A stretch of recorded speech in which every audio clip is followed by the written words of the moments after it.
I'm Al McFarlane. Welcome to the Conversation with Al McFarlane. Glad to be here and glad to have you along as well.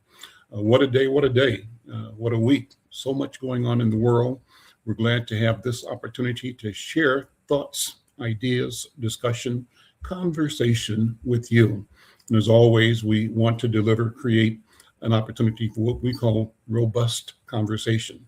Well, today, KFAI listeners and those connecting on our social media platforms, well, we want to hear from you. And, drop us a note. If you're on the radio, thank you for being a supporter, a listener, but bring your voice to the conversation as well. You can do that by looking over at any of the YouTube or LinkedIn or Facebook platforms that we're streaming to right now. And in fact, we'd love to have you become a member or a subscriber supporter by going to YouTube.com/Insight News and watching the program while just listening to it. That way you can also add comments, bring your voice. And if you want to join the program, we invite you to join the program as well. First of all, though, tell people that we're live right now here on KFAI and across our social media platforms, LinkedIn, Facebook, and YouTube, and ask people to join. Last week, we talked about a story that I have in yesterday's edition of Insight News, in fact, yesterday and last week, and that is about the challenge that is brewing at the state legislature, where the president of the Senate, Bobby Champion, is questioning initiatives to shift the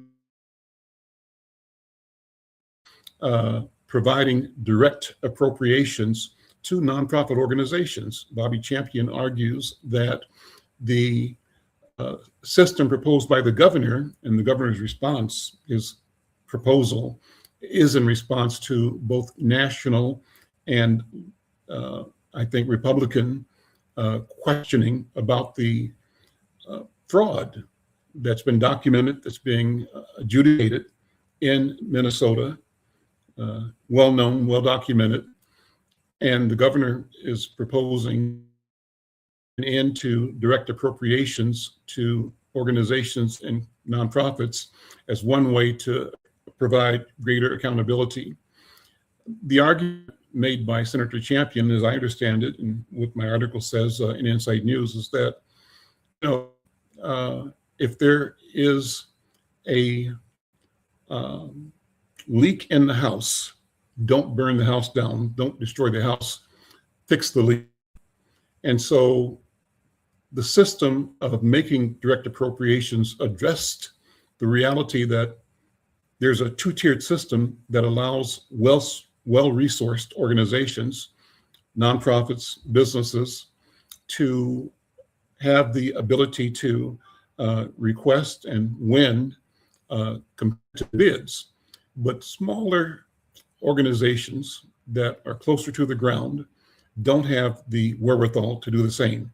So he raises the question, ought we always ensure through the process of direct appropriations that organizations in communities that have traditionally been underserved can have a chance to work on solving problems in their community using the resources of the state to do so? And your thoughts on that? I want you to, if you would, go to news.com. You'll see the story, the two stories there. One is a news story and one is an op-ed that I wrote. Perhaps I'll share again before this show is over today. I'm also concerned, and I want to know what your concerns are about some headlines in the country, in the community. I put together several clips of the programs I've been watching, and I want to share those with you. But I really, really, really want you to respond and to say how these things affect you. And the set I pulled together have to do with the war. The president has launched a war against Iran. He's working with the state of Israel, the nation of Israel, and Iran has responded. So what I want to do is sort of play some of these clips, 30 seconds each, 40 seconds each, and then get your idea, your thoughts, your feedback on where we are with our country's military action, the strikes against the nation of Iran, the possibility of that escalating, and what it means for the Middle East, for Africa, what it means for our own democracy. Well, I picked up one piece that features Stacey Abrams. I'm going to share my screen for those who are watching on social media, but you on radio will be able to hear this as well. And I'll play maybe a minute or so, or less than that, of Stacey Abrams warning that Trump's war on Iran is a threat to our democracy. This was made today. I'm only going to play the introduction. She has a full, long examination of the issue, but calling this, play this one first, and we'll come back in after this and then do another one as well. And here it is.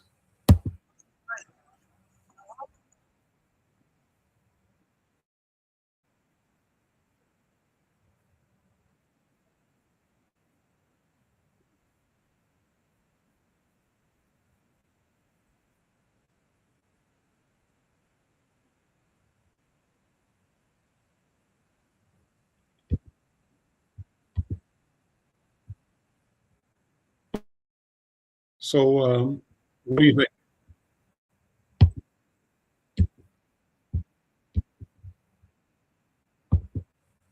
So first of all, comments on that. That's an opening comment from Stacey Abrams. I want to play a little bit more of that to get a sense of she's saying that Trump's war on Iran is a threat to our democracy. I want to know what you think.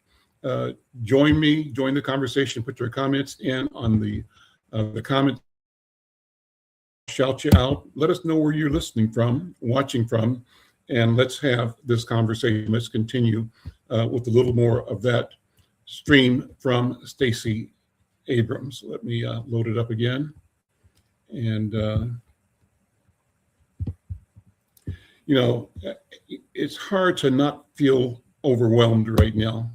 So much happening. And the key for me is together. How do we figure out what the connection is, the through line for all of these? I'm going to play more of the Stacey Abrams report or comment. Here it is.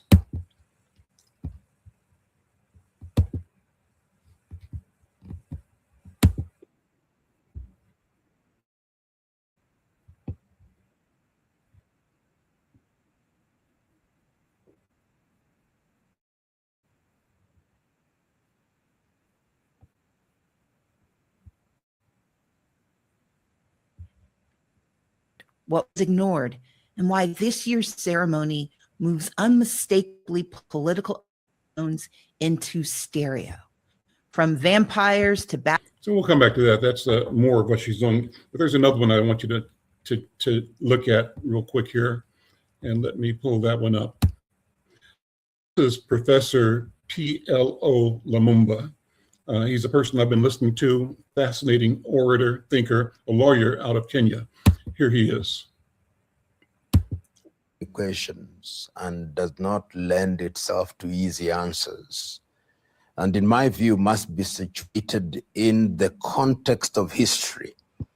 If you look at Iran, the Iran that we know now, we've got to go back to the 1920s when the Reza Pahlavi family became the dominating dynasty until the Reza Pahlavi in 1941 died powers, the British and the Soviet Union, for being not willing to do their bidding. But he was then succeeded by his son, Mohammad Shah Reza Pahlavi, who liberalized Iran in many ways and who was very compliant with the West. And of course, that then led to the emergence of the Ayatollahs, and culminating in the 1979 emergence of the Ayatollahs and the abolition of the Pahlavi dynasty. And something begins to happen at that time, because the Ayatollahs come in with a theocratic regime, which clearly states that they do not recognize the state of Israel, and that in fact this Israel must be wiped off the surface of the earth. And they say that this Zionist regime must actually go. So that is the official stated position of the Iran regime, or the Tehran regime.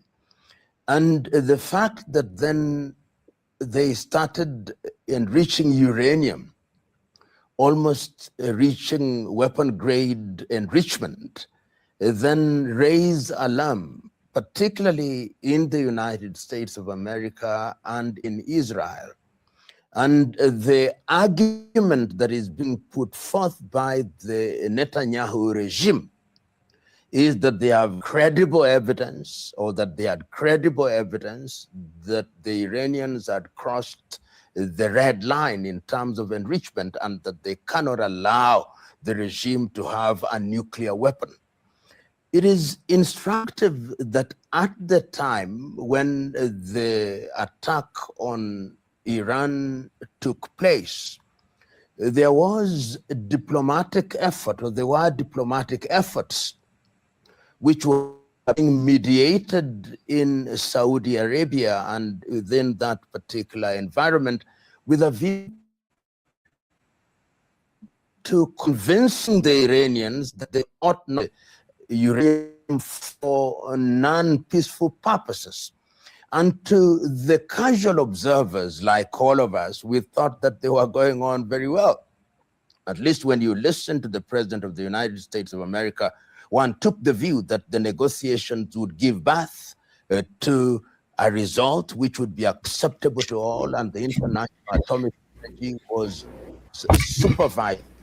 But for some reason, in what in the eyes of many appears to be a unilateral decision by the Israelis, but what we now know, had the nod of the United States of America, there is a conflagration which has resulted in a tit for tat, and which is affecting populations. We have seen in the last one week the Israelis saying that they now have air domination over the whole of Tehran. We have seen the use of hypersonic missiles which have hit Tel Aviv and have hit Haifa. And for the first time, we see a disruption of normal life in Israel, which had not taken place during the conflict in Gaza, and even when the Houthis were launching their ballistic missiles from Yemen. So let me stop there and welcome in my friend, Jonathan Palmer. Jonathan, good afternoon. Welcome. Good to see you again, my friend. How you doing? Doing pretty good, Al. Very nice to be here with you and join you. Glad to be part of the conversation. Clips I want to share. And I just wanted to set a ground for having a conversation. I hope that our listeners here on KFAI and those who are connecting with us across the various social media platforms will weigh in on this conversation as well. What is important to me, Jonathan, is that we talk. We simply have to talk. We have to have discussions, hard discussions, discussions, though, that are based on a shared belief that we all want peace in the world. We want the protection of children and families. We want the reduction, the lack of harm to people. We want people to have economies that work, economies that reflect and respect culture, legacy, history, family, and reflect the hope for the future for everybody on the planet. And I've just been, doing deep dives every day, all weekend, sort of almost overwhelmed by the massiveness of this idea of the potential for a spreading war out of Iran in the Middle East. Here's a couple of more takes on it. Let me pull these up and then we'll come back and talk about it. I don't know if you know this sister. Her name is Laree Daniels Favor. I've become a fan of hers. She's on Sirius XM, channel 126, and it's called Urban View Radio. And she's one of several, I think, phenomenal Black or African American YouTube and social media and social radio hosts that provide analysis of national, local, international current affairs. And she had this to say about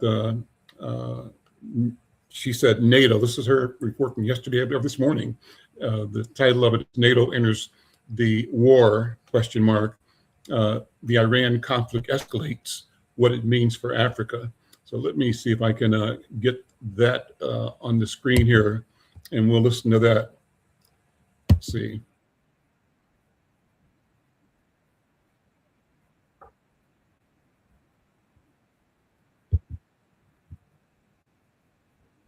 Can you hear that, Jonathan? I'm not hearing anything.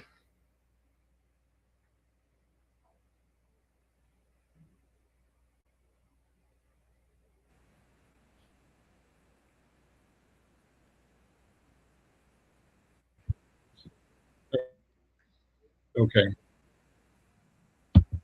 Let me come back to that in a couple of minutes when oh, there it is. See if we can get it started again. Okay, hold on a second. I'll try to go to the part where I wanted to share in her her comments. 1 second. Navigating to the right place. Let's see, 3. Okay, let's see if this will come through now. Or 3, to be specific. Now, in case you might be thinking that the people I'm talking to have lost a few of their marbles, which I actually think has happened, you should also know that they were told this directly by their president. Listen to Donald Trump. Yes, you're going to hear him. Listen to Donald Trump in his own words as he talks about war and how he is not going to do it. Let's hear it. I will tell you, you're not going to have a war with me, and you're not going to have a third world war with Oops. I turned it off by mistake. me. That I can tell you. Huh.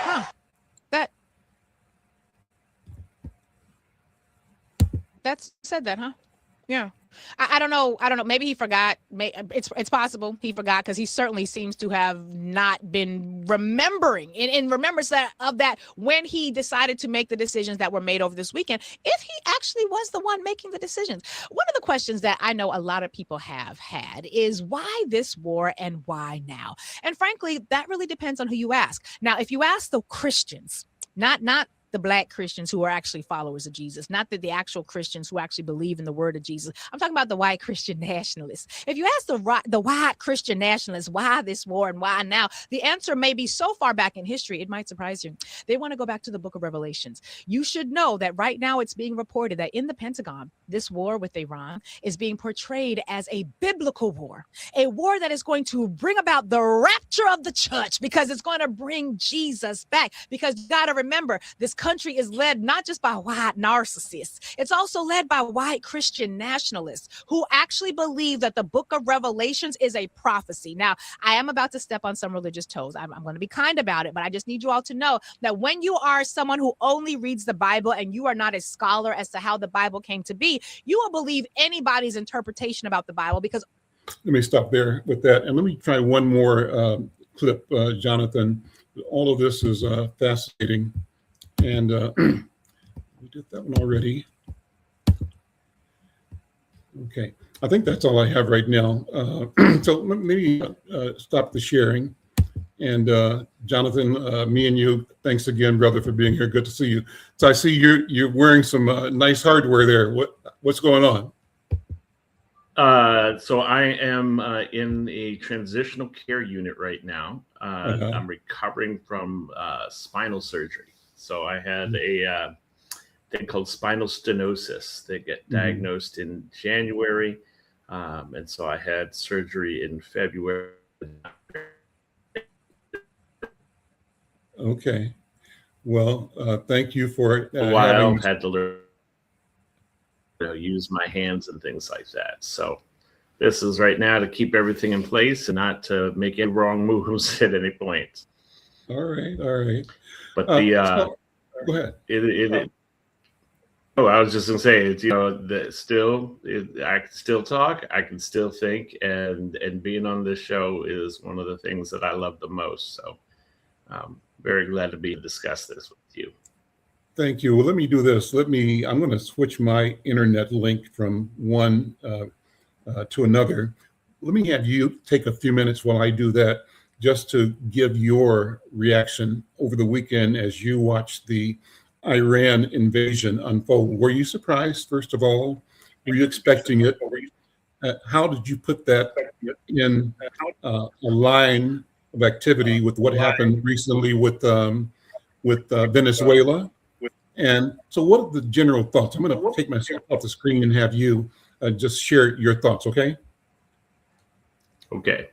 Go ahead. So what was a little funny about this was all of this took place at the same time I was moving from the hospital to the transitional care unit. So when I woke up, there was this whole thing about how the U.S. had already invaded and gone into, how the war had started.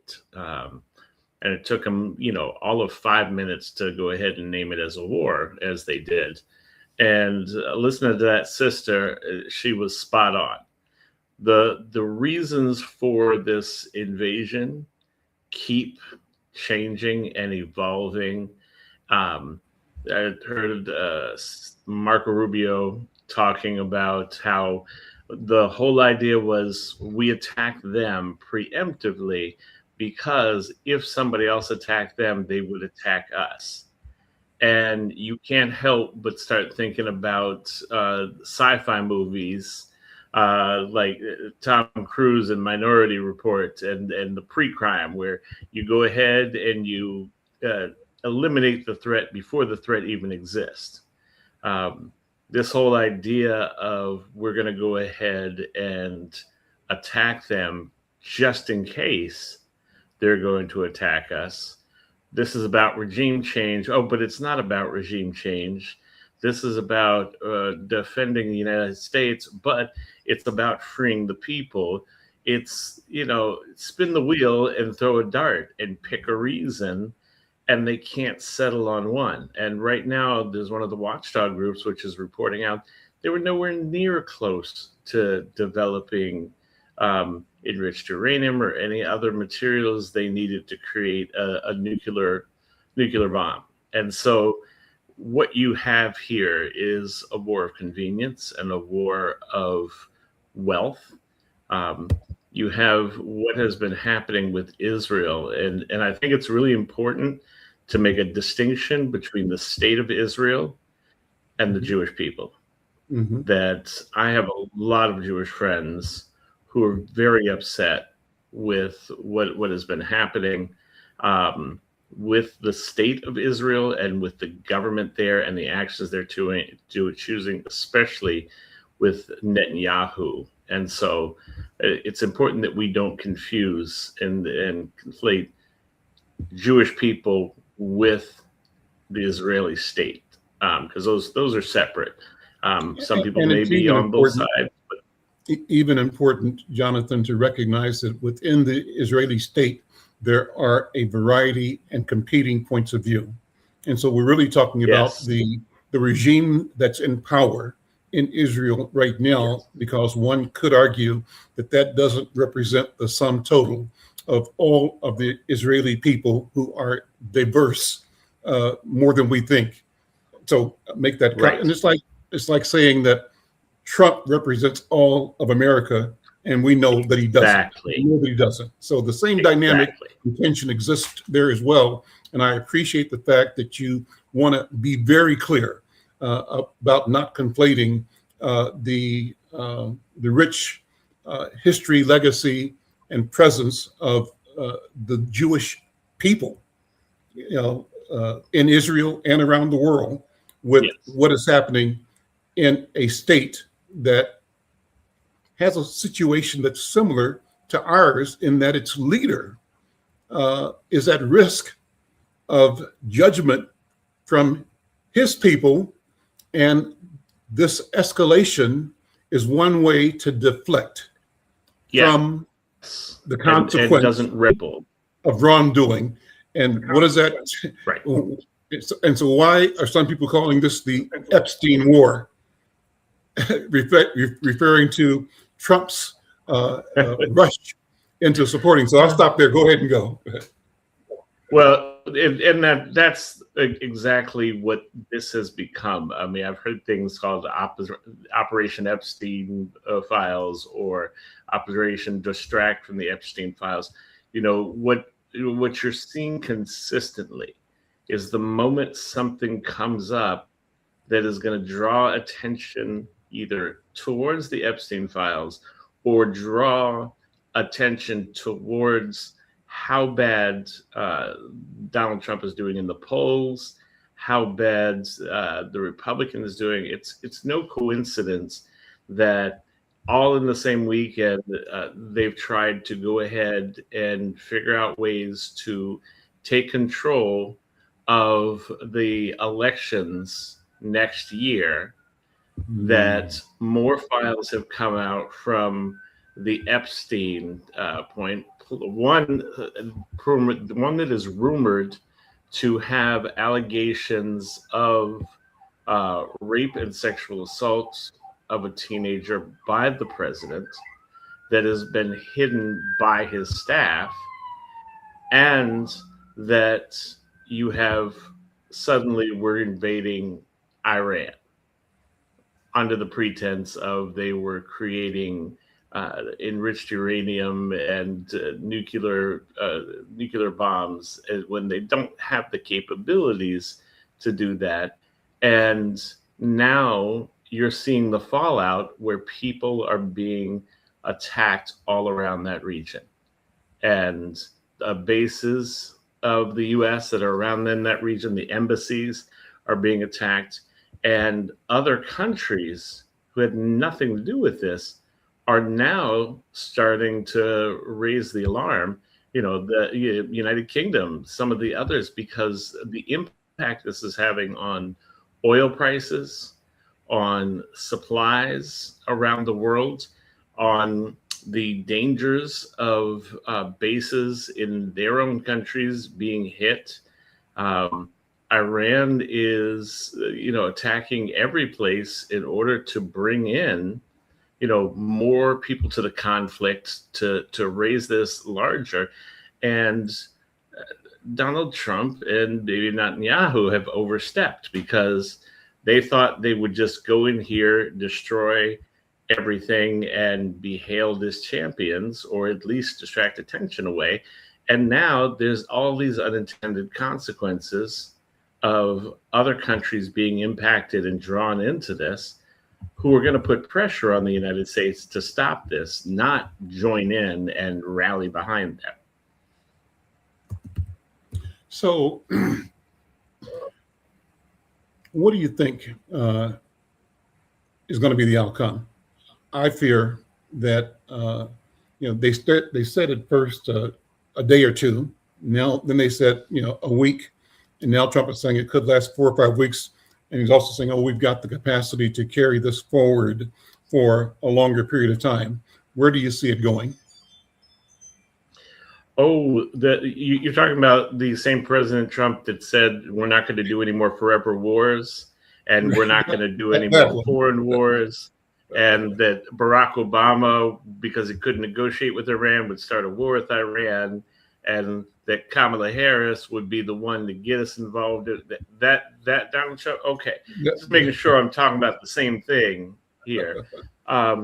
This thing is going to, if it does not get snipped in the next 2 weeks, meaning that pressure from our allies across the world, which we've already alienated, or pressure from within our own government, which has been ineffective and asleep at the wheel. I mean, the fact that the president has just gone ahead and declared war and bypassed Congress, and they're not doing anything except having a vote on it, is Mhm.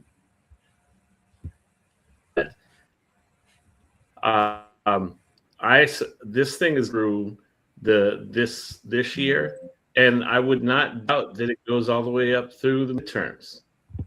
Right now, Donald Trump is thinking he is a wartime president, and that is the image that he can go ahead and share it and marshal the troops. But he's forgetting the people that supported him didn't want any more foreign wars, didn't want any wars. And now their sons and daughters are going to be the ones that get to be the boots on the ground. And he is going to very quickly, he's already in negative approval ratings in every category you look at. No matter which poll you look at, he is negative by the people who used to support him. I saw one that I think was people who had watched the State of the Union who were regular Republicans had like negative 47, the equivalent of his position as president. That's how bad he is doing. And so he's flailing and trying to go ahead and draw this out. And he'll continue to draw it out until he can find a way to try to make a positive outcome. Right now, he's got no way out of this that makes him look good. And that's what he'll do is he'll play this out and draw this out until he can figure out an exit strategy that is a win for him. And the American people are going to pay the price. So what could that be? As well as other people. I'm sorry. I should also say the Iranian people. I mean, this is innocent Iranians on the ground. There's innocent people in Saudi Arabia, in other parts of the world who are now collateral damage because one man does not want to admit to the crimes that he committed. And so there's no indication that he's going to be willing to admit ever. And you say he'll try to keep moving until he finds a way out. Is there a way out? I don't know that there is. And what I think that means is that he'll try to find ways to keep ratcheting up the anxiety, the crisis, the emergency state that would put him in a position to appear in his own mind justified in altering either the midterms or certainly the general elections come 2028. And if either of those scenarios happen, some people in my circles are saying that his effort, as you mentioned, to try to nationalize the elections is an attempt to gain control and to steal even the midterms. What's going to happen? Yep. And right now we're at a really pivotal point because there are a lot of efforts. The president has his fingers in too many pies right now, and that's just it. Is that there are all these ways in which they're trying to go ahead and maintain control and maintain what they have in terms of the current grift and the money-making schemes and the advantages and the truth being hidden away. But it's spread too far. That's the problem, is they went too far. They went to Venezuela and took on over Venezuela. And now he has listed himself as the president of Venezuela, temporary president. But now we got a war in the Middle East that is spreading rapidly. Then there's controversy at home because of how he treated the U.S. women's hockey team. I mean, they are one of the best.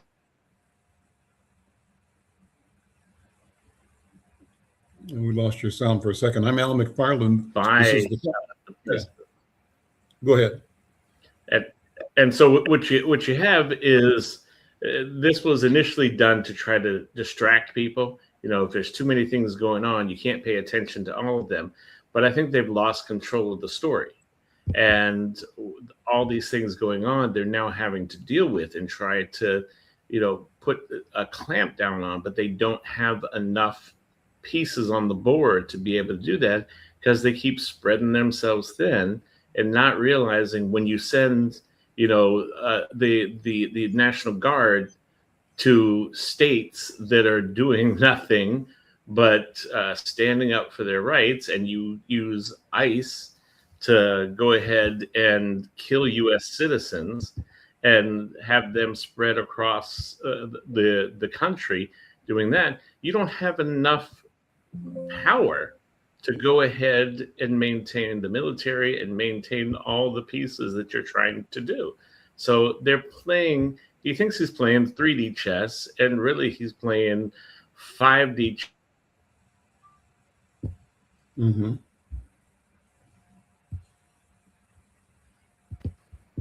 We lose your signal for a second. I lost your second for a second. No, Let me, yeah. I think that where this goes is there's going to be an opportunity for not just the Democrats, but I think just any right-thinking people, anybody's Republicans who were tired of being labeled as the bad party, or who are tired of being a part of the conspiracies.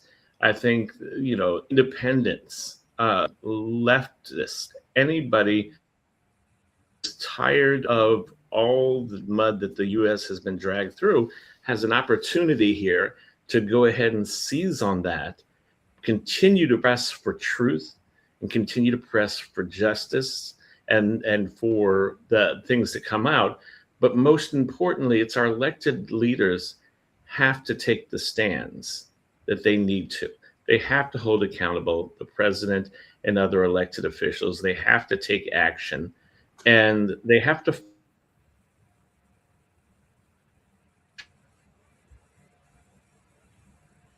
down in some regards as very much right. The choice they made, the decision, the tariffs was a really good one. It's an important one. And that's another front that he's now having to fight on, and he doesn't have the control that he thought. So I think this ends up blowing up and exploding with all of these things coming to a head at one point, in the course of this year or the early beginning of the next, and that it all collapses in on itself. And I'm hopeful that our government can survive that. I think your description is more optimistic than mine.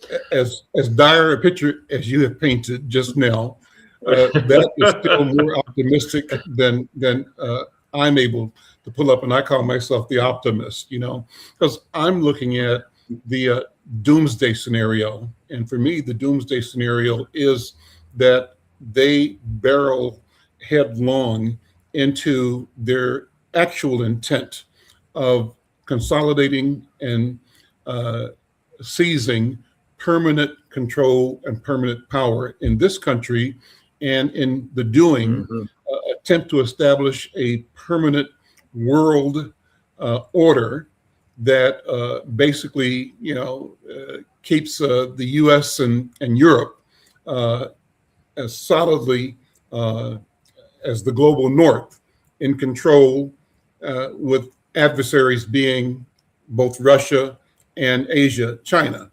And the sense is if they can manage the globe with just those power centers and everything else subservient, then that is a scenario for the future. I think that's a bad scenario. It's one that I fear. And it's one where the storytelling, the narrative creation tries to glorify or build on the sense of manifest destiny from way back when, build on the sense of white supremacy, of some sense that there's a divine order. That's what Larry Daniels Favors was saying about these people believe that what they're doing is biblical in nature. I hadn't heard that until I heard her say it, but it frightens me that when people wrap themselves in that cloth, that means that they're willing to and ready to die for what they believe is a belief, and that belief system ties into their also stated sense of not wanting to be replaced. They feel that the world and that nature is moving towards the replacement of whiteness. And so they feel an obligation to fight that. And I think that that is misguided. I think that at the end of the day, the solution and the movement towards us being better human beings is to understand that freedom requires all of us to be here all the time. Go ahead, Jonathan. Oh, Al, why would they be worried about being replaced? What would be so wrong with being a minority? What would be so wrong with being part of a world order where they weren't the majority? Is there something that has been wrong about that, or that maybe people have been treated a certain way that they fear will become how they are treated? And then that's really strange. But what you're raising, you're right. It's a nightmare scenario, and it's the worst one. I have hope that won't happen because of the fact that, one, I don't think that all of the people in that group are on the same page. I don't think that there are enough of them to really drive that piece. And I think that they radically underestimate the forces that will stand against them for justice and for freedom. I look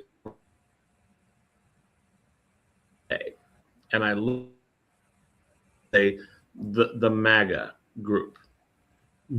The MAGA group is so much under this misunderstanding that we're still in the 1950s, that they can go ahead and use white as right and take action based upon that, and they will get the same reception that we were forced to give them in the 50s.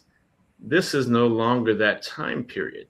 And what you find all too often is racist white people who decide to make moves like that and say the wrong thing, thinking that they can just get away with it, and they end up getting hit with an ice tea can, or they end up going ahead and being broken down by a Jasmine Crockett who apart. So when I think about that scenario, I think there is a lot more of us, of all colors, all backgrounds, all ethnicities, that are not going to stand for that.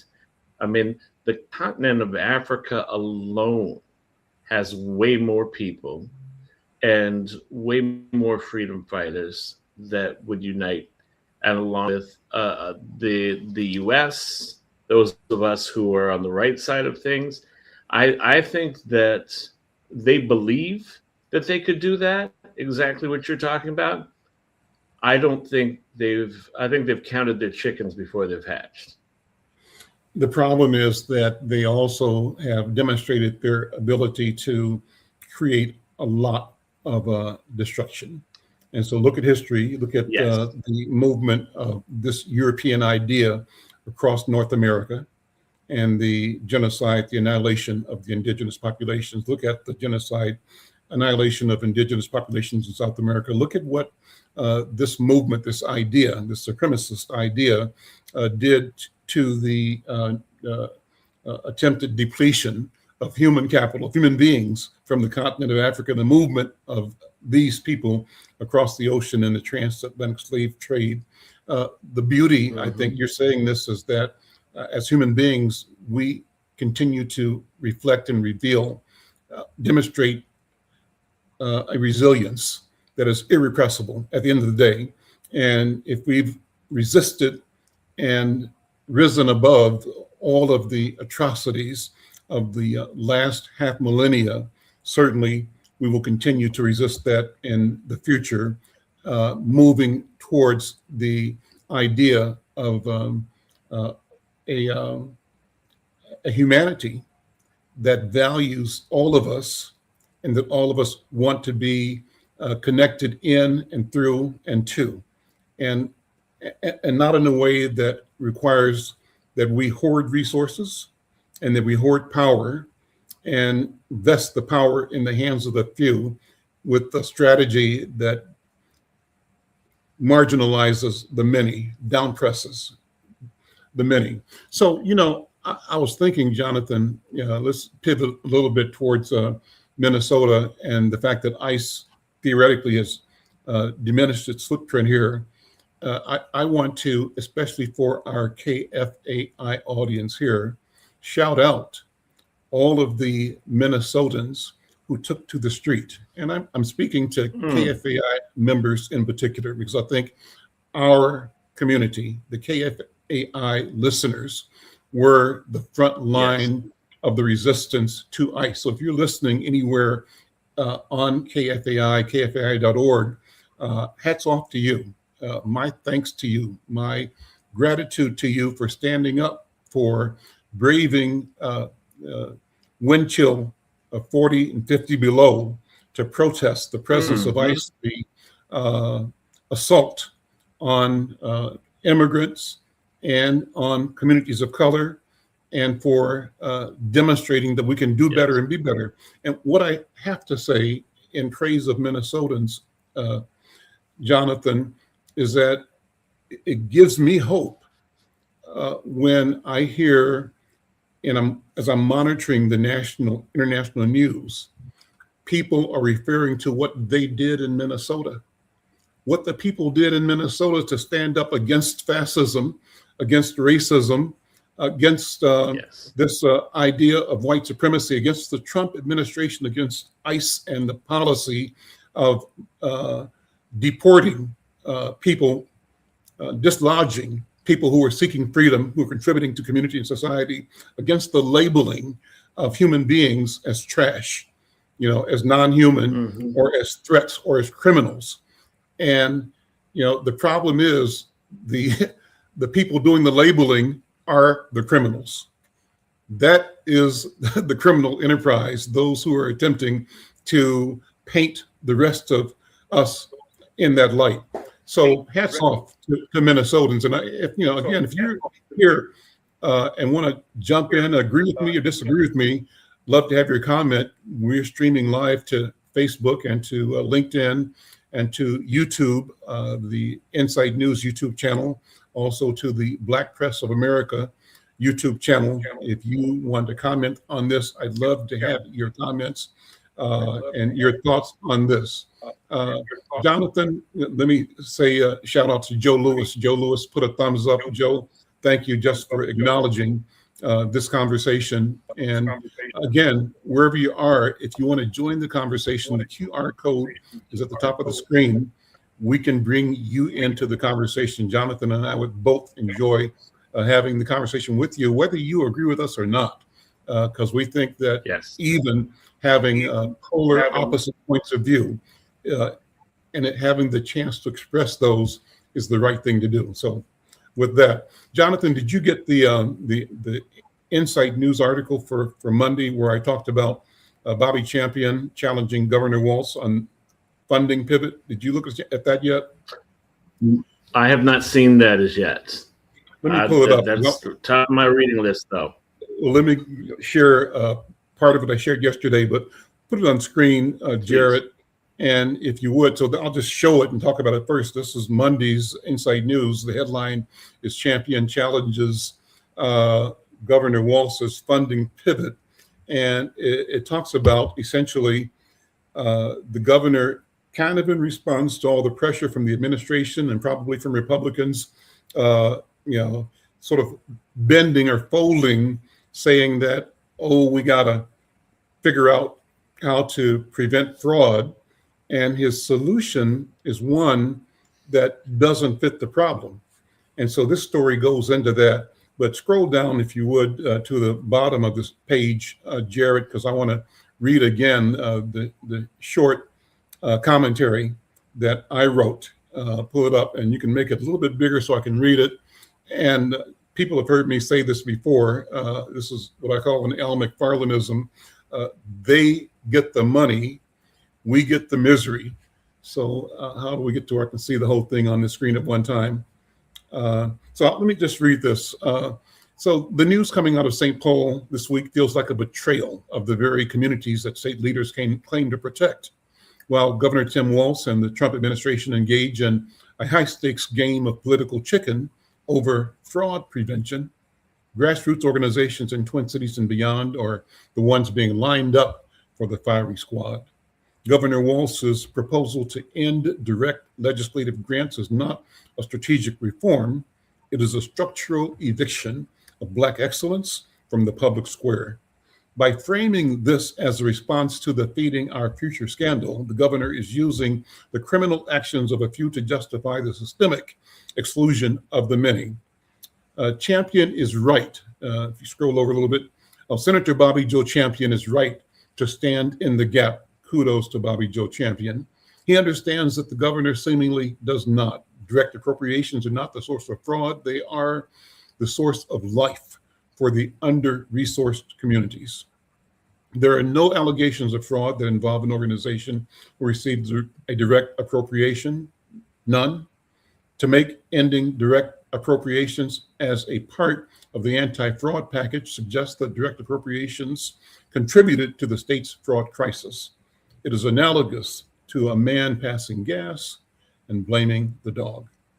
So Champion said this week, I will not vote for and will actively rally support against any bill that includes an end to direct appropriation. Scroll down, Jared, please. I am not willing to blame avenues used to invest in communities across our next column and down a little bit, across our state that are not the source or contributor to fraud. For decades, I write, Inside News has chronicled how Black-led nonprofits and small businesses operate on the front lines, often doing the heavy lifting that state agencies are too detached to handle. I say that we don't just promote the idea, the efficacy, and necessity of culturally centered services. We promote sovereignty, equity, and accountability. I say that we are the trusted messengers advancing the idea that our community must follow the money, challenging and exposing institutional injustices. And as I've often said, they get the money, we get the misery. That's a quandary. The governor's competitive bidding pivot assumes a level playing field exists. We know that it doesn't. Because when you require a 50-page technical RFP for every dollar, you aren't selecting scroll down, please. I can't see it. Okay. The best service provider, you are, next column, selecting the best grant writer. Large legacy institutions with multi-million-dollar endowments will win every time. Grassroots leaders, those with the relational authority to stop a bullet or feed a family in crisis, will be locked out because they don't have a compliance department. We are told this is about quote unquote transparency, but where was the transparency when federal judges had to block the Trump administration from halting Medicaid and SNAP benefits funds earlier this year? The state is being squeezed by a retribution campaign from Washington, and rather than holding the line, the governor is offering up our community's lifelines as a peace offering. That is the problem. We agree that accountability is sacred. Public service both is and requires stewardship. But you do not stop a leak by tearing down the house. You fix the pipes.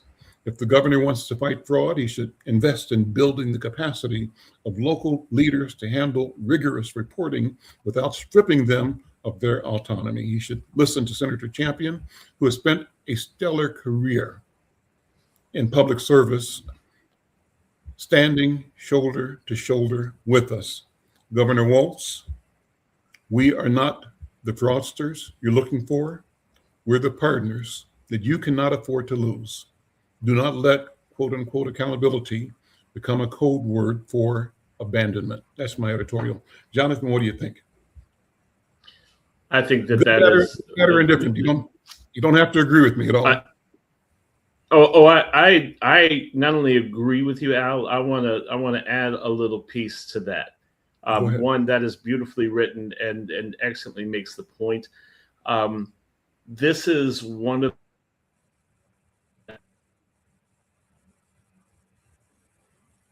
sickens me about public dealing with local government. In 2020, the world shut down.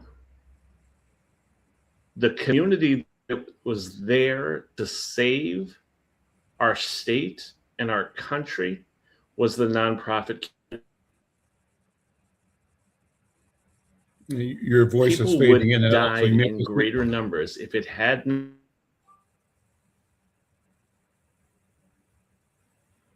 No, Jonathan, we've got a connection problem because your voice is fading in and out. Let me just continue while maybe your Can signal you hear comes in. a little better? Now I do. Yeah, try Is it it coming again. in better? Yes. What I'm saying is that it was the nonprofit community that saved this state and this country, and that people wouldn't have had food, children would have been lost. And yet, once we get through the crisis, just like we do with communities of color, we turn around and blame the people who have actually been there. Is there fraud? Of course there's fraud. There's always going to be bad people and bad actors, but that's not restricted to the nonprofit community. You can turn around and look at the state legislature, and I can point to many a person who has done way more fraud, but which they do not spend the same amount of time arguing and making comments about it. We do more with less in the nonprofit community than any other sector that exists. And No, we lost you. We lost more you. supporting us, more standing by us the way Champion has done. If more of that was happening, more of the social problems that exist would get addressed much more effectively. Our nonprofit sector is there to help and to support, and there is no reason to be targeting that. You want to talk about fraud? Let's talk about fraud. You want answers? Let's have answers, but let's have answers across the board. And let's not pinpoint the one sector that has done the most to try to address what is happening in this world in a strategic and helpful way. Great comment. Thank you, Jonathan. Thank you so much. Well, love to have our audience weigh in again. If you have a point of view, either positive or negative, agree or disagree, we treasure your voice and your point of view, your opinion. We'd love to have you join this conversation. We're actually at the end of this program, but as always, let's see, I've got a note here from Jared, open chat. Yeah, we're down to the last minute. Jonathan, as always, it's good to be with you, and thank you so much for your contribution. Get well, my friend, and Thank you. hopefully you'll keep recovering from your surgery and be back in full swing sooner than later. And thank you so much. Thanks again to people who have commented. Brother Anura Siasar, you're always on the show and giving us a thumbs up. Thank you for that. We're going to continue focusing on this, and I want to invite people to read Insight News. Go to insightnews.com and read the story yourself. We're doing a lot of legislative reporting and City Hall reporting in Insight. The digital edition especially is expanded. Final comment, Jonathan, one more thing you want to say? I just want to do a special shout out to all of the local artists who have been taking the Minnesota loon and creating the superimposing it into the Star Wars Rebels logo, so that you get a Minnesota Rebels logo that people are getting in tattoos, lapel pins, and it shows the solidarity of Minnesota to stand against fascism and oppression. That is it. We close with that. I'm Al McFarlane. We'll see you next time. Thank you, Jonathan.